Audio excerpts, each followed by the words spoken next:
Hey everyone, it's Warriors NRL Fanatics here. Hope you're all doing well. If you are a new viewer to this YouTube channel and you haven't done so already, please make sure you don't forget to click that subscribe button. Subscribe to this YouTube channel. It's much appreciated. It shows your support for the content that I do, and it also really does help out the algorithm, and it helps the channel to grow as well. It's absolutely free as well. And also don't forget to like this video. Make sure you click the thumbs up button on this video and share this video around.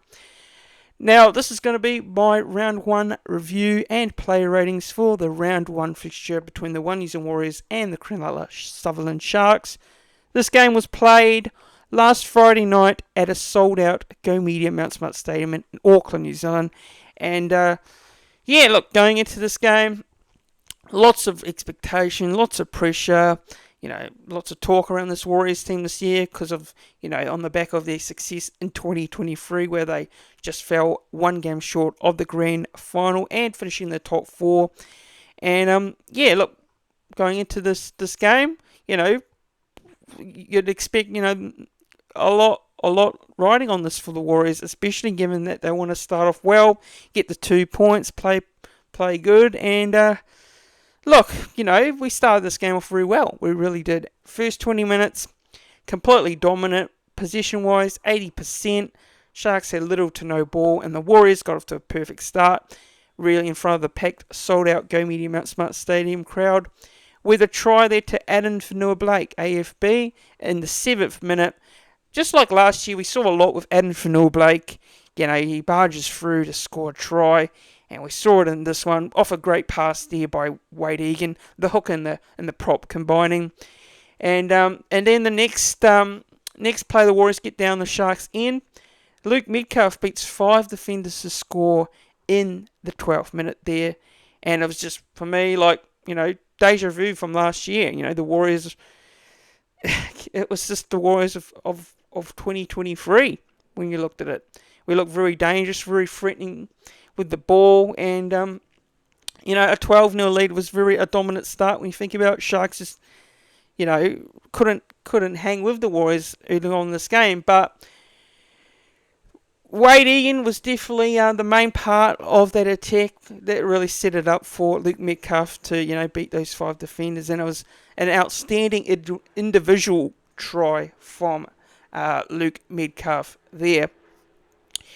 But from then on, the Warriors had plenty of opportunities to score more points. And yeah, from there, it just felt like the Warriors felt a bit flat in terms of their attack. It just looked very clunky. We saw the likes of, we saw Wade Egan come off with another injury, which is a real problem and an issue moving forward. And we saw Freddie Lussick come onto the field, and we saw the likes of Dylan Walker come on as well. We saw Bunty come on the field. We saw a few changes to the Warriors, rotations from the bench there. We'd be making some changes. Obviously, one being forced because of Wade Egan. And yeah, when Freddie Lussick came on to the field, the Warriors' attack just didn't look too great.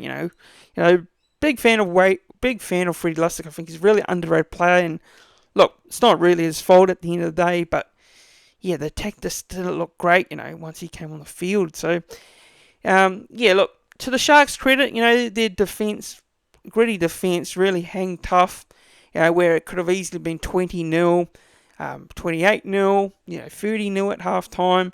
But the Sharks, I think the biggest moment for me, which really got them back in this game, was that try to Ronaldo. Actually, no, it was Jesse Ramian. Apologies, guys. Jesse Ramian was the try, and he barged over, and it was a very soft try, really, to be fair. The Warriors' defence just wasn't good enough. And the Sharks going into the break, only down 12 points to 6, and when you look at it, the way the Warriors started this, particularly in the dominance they had, for me, it felt like a real disappointment going into the break only 12-6 up. And for the Sharks, if you're looking at it from their perspective, to be only 12-6 down, is a full credit to them, because they could have easily let this game get away from them, and they didn't. And they would be happy going to half time, and the confidence that they'll get from that, especially getting that try before the break. But there, like I said it, and the Sharks got a try again in that second half early on, and it was really a try that got them back in it, or got them the lead actually in this game, really, to be fair. And it was Ronaldo Mulitalo. And they took the lead in this game. And Talakai also scored a try in this game. And look, full-time score was 16-12. Sharks getting the win. Really disappointing. Second half, just not good enough by the Warriors standards. Their own fault, really. You can't blame the officiating. We know we as Warriors fans love to, bag the refereeing and all that, but really this was our own doing at the end of the day. And we should have won this game, really. When you look at it, we should have won it. And full credit to the Sharks; they deserve to win at the end of the day, and congrats to them. But just that second half was just very clunky in attack. It showed at the back end of that first half, and it showed in that second half. And Wade Egan coming off the field was a massive blow, really, when you think about it. Massive blow to the Warriors attack. He doesn't get enough credit, Wade Egan, and it showed in that second half. What he brings to the Warriors attacking wise, especially. So look at the try scorers for this game. So 3 tries to the Sharks: Jesse Raymond, Ronaldo Mulitalo, and Sifa Talakai.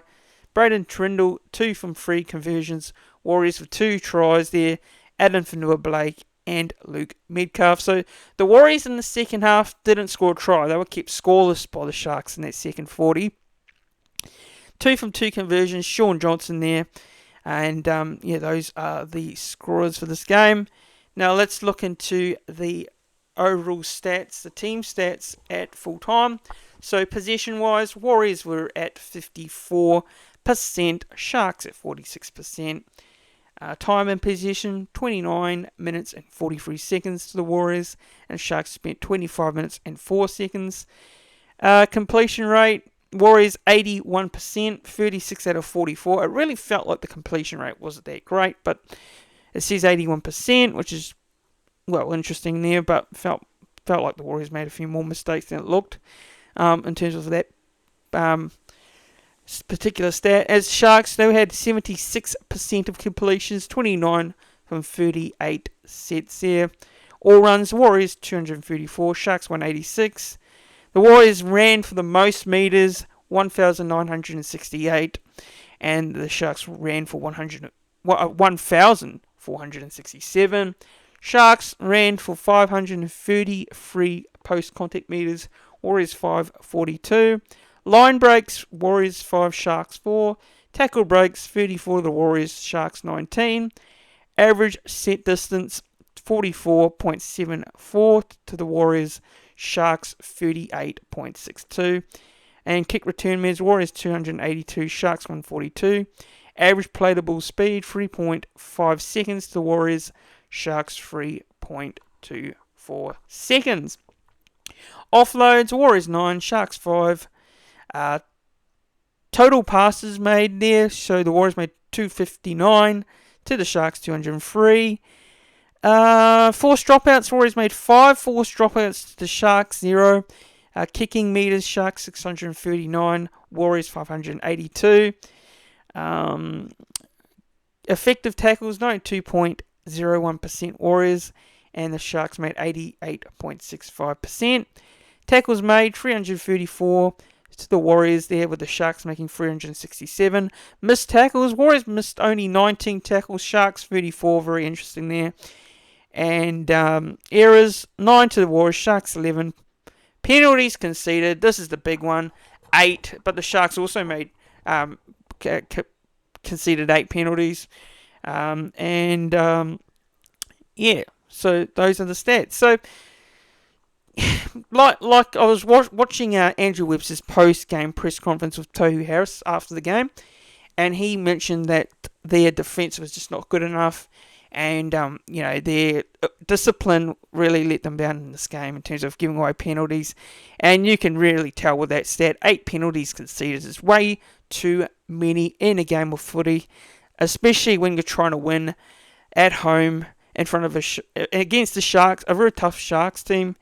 And those penalties we've given way too many, and those were definitely on us, not the referees in this one. And for me, so we Warriors fans love to go on about the refs and calls going against us, which is true. We get a lot of calls go against us, but in this game, you can't particularly put any emphasis on some of these calls, which the Warriors put themselves under pressure by giving away too many penalties in itself. So 8 penalties conceded, way too many, and the Warriors will have to fix that for this week's game against the Melbourne Storm coming up on a Saturday night down in Amy Park in Melbourne. Boy, we're going to have to be a lot better, and when we get a chance, when we get a 12-0 lead, we're going to have to take it. Otherwise, it's going to be one of those games again, like against the Sharks. So, obviously, the biggest worry coming out of this game was the injuries, and that was Wade Egan coming off there, and Kurt Capewell as well with an injury as well. So the Wade Egan injury didn't look great at all. So hopefully, fingers crossed, it's nothing serious. My feeling is that Freddie Lussick will probably get the nod in the 9 this week. I'm hearing that Chanel Harris-Tavita may be training in the hooker spot. I've heard some rumours around that. Not too sure whether he will get a start. I would probably start Chanel Harris-Tavita. Maybe throw him in at hooker and leave Freddie Lussick on the bench. That's the way I'd do it if Wade Egan isn't fit to play this Saturday night against the Storm, which I think definitely is unlikely we'll see Egan this Saturday night, which will be a huge blow for the Warriors, considering that they really need to bounce back and beat the Melbourne Storm, which won't be an easy feat. We know our record against Melbourne is not great at all. So, yeah, look, as for Kurt Capewell, I'm not too sure whether he will play too. I think he might play, but I'm not entirely sure there. I personally would love to see Jacob Laban come into this side in the second row this week, but it might probably not happen. But yeah, that's just how I'd like to see it. But yeah, look at the player ratings now. So we'll look at the player ratings for this game. There won't be too much of a high rating for each player this week from last week, unfortunately, because not too many standouts in particular. So first thing we'll look at is fullback and Tane Tuapiki. Now I know there's some people not too fond of Tane Tuapiki's performance. I thought he was actually good. I don't think, obviously he wasn't perfect, but I don't think it was terrible really when you look at it. I thought he ran the ball pretty well. Defensively thought it was solid. Look, for me, I know people will say, put RTS at fullback, move Tane out, put him into the cup side. I disagree with that one completely. I reckon Tane deserves another chance this week. I reckon he deserves another chance to play against the Storm down there in Melbourne. So, look, CNK, obviously, look, he is a big loss. He's definitely a big loss, and I think it'll be nice to have him against in that game against the Sharks. But look, I wouldn't say that it was the biggest massive out. It's a big out, but it wasn't an out which really killed us in the Sharks game. So look, Tane, I'm going to go with Tane a solid 6.5 out of 10. I'm going to give him a bit of a leanway here, and some people may disagree with this one, but I'm going to give him a 6.5 out of 10 for me for Tane Tuapiki. Dylan Watini-Zelezniak. Look, Dylan Watini-Zelezniak had an alright game. An alright game for me. I'll give Dylan here a 6.5 out of 10 for me. So Dylan gets a 6.5 out of 10. The next player now, so we got Rocco Berry. Rocco Berry, I thought, was one of our best players on the field, in my opinion. Look, you can't deny Rocco Berry's spot in this team. So I'm going to give Rocco Berry here a 7 out of 10. 7 out of 10 for me, for Rocco Berry. Now to RTS, the man himself, Roger Tuivasa-Sheck. There was a bit of hype going into this game, first NRL game, in the centres against the Sharks. And look, he was definitely starved of the ball, really, to be honest. Probably wasn't one of his best games to kickstart 2024 NRL season for him on return. So, yeah, unfortunately, look, I love RTS, I love Roger, but I'm going to be completely honest when I do my ratings this year, and I'm going to be biased. So, I'm going to say Roger will get a... yeah, I'm going to give him a 5, unfortunately. 5, he was shut out for the majority of this game by the Sharks centres as well, and I think CLUNCKY definitely, outplayed RTS in that centre pairing battle there.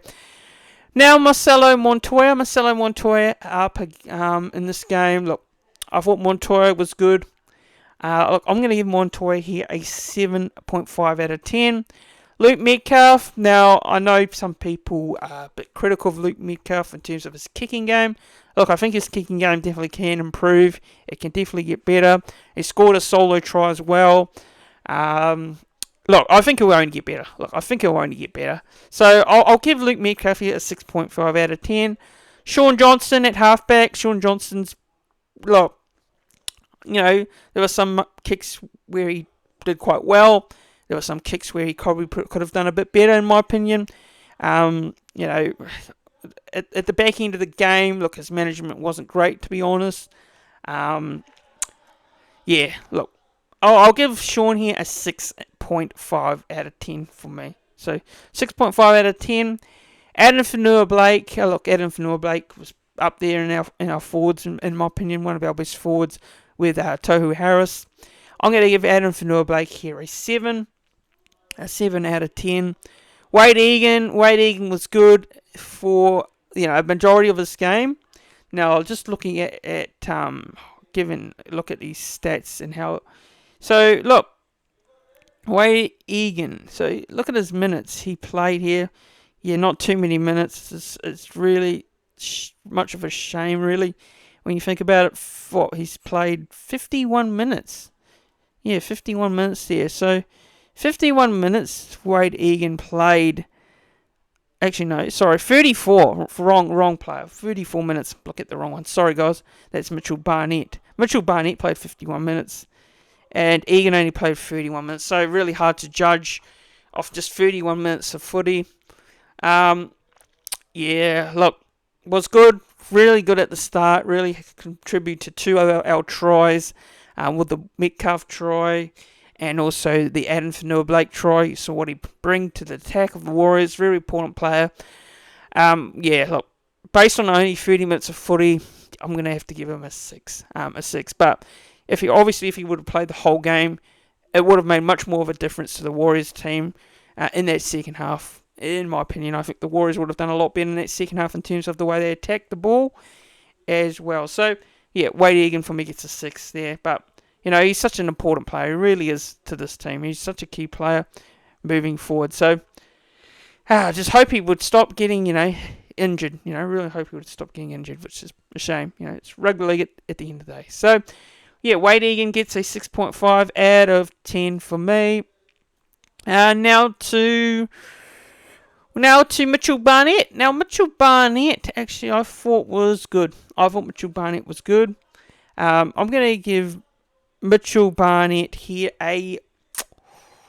let's have a look at the stats first. Give me a sec. We'll have a look at the stats. So, what did he do here? Let's see his stats.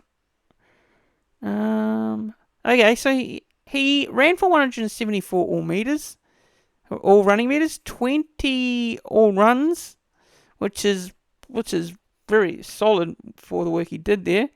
And he made 34 tackles. 34 tackles there. So look, Mitchell Barnett, I'm actually going to give him here an 8. I'm going to give him an 8. I thought it was good, Mitchell Barnett. Yeah, I'm going to give him an 8 for me, for 8 out of 10. Jackson Ford, look, to be completely honest, I was not impressed with Jackson Ford. Made a few errors, gave away a few penalties. Really put us under the cosh for majority of that game. I'm a big fan of Jackson Ford, but unfortunately I'm going to have to give him a low rating here. So I'm going to say Jackson Ford will get a 5 for me out of 10. 5 out of 10 for Jackson Ford. Just wasn't his greatest game at all. And Tohu Harris now. Tohu Harris for me, look at his stats, man. 237 all running meters. Tohu Harris leading from the front there. I'm going to give Tohu Harris a 7.5 out of 10. Now to the bench now, and I thought our bench really did not make enough impact, to be quite honest. When you look at the rotation that Webby went with in this one, very small ball based bench. So Freddie Lussick coming off the bench here. Freddie Lussick gets a 5 out of 10 for me. And who else came on? Bunty Afoa gets a 5. Dylan Walker, I'm going to give Dylan Walker a bit of a leanway here. I'm going to give him a 6.5 out of 10. And did Tom Harley play? Just looking at his minutes. Give me a sec. Tom Harley, did he play? No, he played no minutes. Tom Harley didn't actually come off the... No, he didn't play. So yeah. That's the player ratings there. Guys, probably best we move on from this game and look forward to this week's game against the Storm. It's going to be a real interesting look into the team list coming. Hopefully, fingers crossed, we could at least have one player fully, one player able to play, maybe a Barnett or that, because I don't think Egan will play in this week against the Storm. But yeah, guys, let me know your thoughts down in the comments. Really disappointing, of course. Not the best way to start the season, but it's not panic stations. It's round 1. We move to round 2. Obviously, that's a difficult game this week, but if the team can play the way they started the game, there's still, there's a potential for the Warriors to go to Melbourne and beat the Storm for the very first time in a long time, which is real hopeful. But look, I still have massive belief in this team, and we need to fine tune some stuff. We definitely need to fine tune some stuff. I'm sure there'll be a lot of anger in the team after that post match. I saw the post match when Tohu Harris speaking. He was quite disappointed with the performance in that, and which was no surprise. And Webby in the press conference, he was pretty disappointed in itself. But guys, that is it. Let me know your thoughts in the comments below. This is the review and player ratings for the round 1 clash between the NZWarriors and the Sharks. Look, next week I'll try and get a special guest on the channel. I am in talks with getting Sammy Hewitt from the SENZ, running it straight, and he does commentary for the Warriors games on the SENZ. So we'll get him on next week to chat about the Storm game, review the Storm game, and we'll try and get some more guests on over the next couple of weeks. But guys, make sure you like this video, subscribe to the channel if you're new, and I'll see you all in the next one.